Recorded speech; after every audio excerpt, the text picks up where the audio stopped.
ГСП онлайн. Городские новости сейчас. Среда, 10:00. Администрация. 47-е заседание Совета города. На повестке дня 12 вопросов и один дополнительный. Самое жаркое обсуждение вызвала тема возможной продажи ООО «Ухта-Хлеб».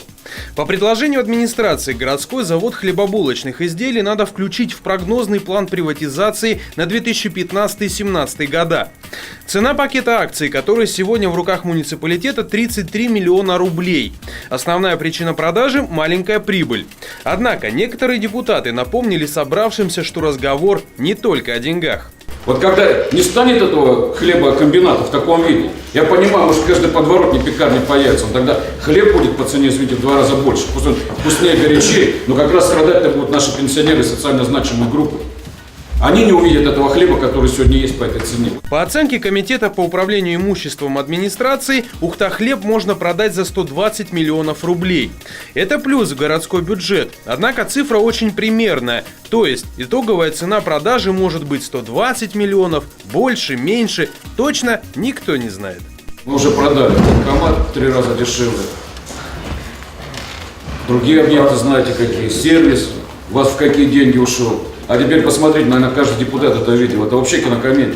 Вы объявляете торги, кто выйдет оценщик, у вас оценит муниципальное имущество. Так? 50 объектов, я не видел, какие объекты. Было 8 участников. Так вы знаете, какой победитель?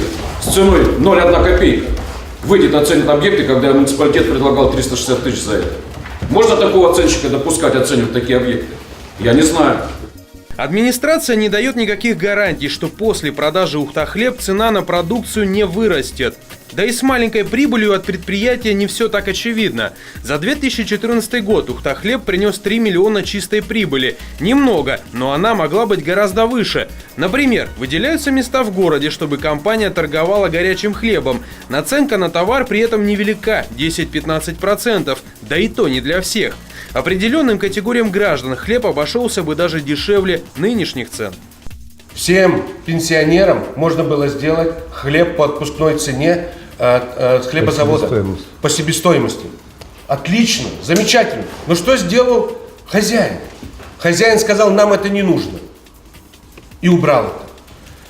Приблизительно 10% от валового дохода от 132 миллионов, это математика, это 13 миллионов дополнительно прибыли. Но этого администрация делать не захотела. В итоге депутатам предложили решать, принять ли вопрос за основу. 11 отдали свои голоса «за», 3 против, еще 3 воздержались. Вопрос не прошел. Следующее плановое заседание Горсовета назначено на 18 июня.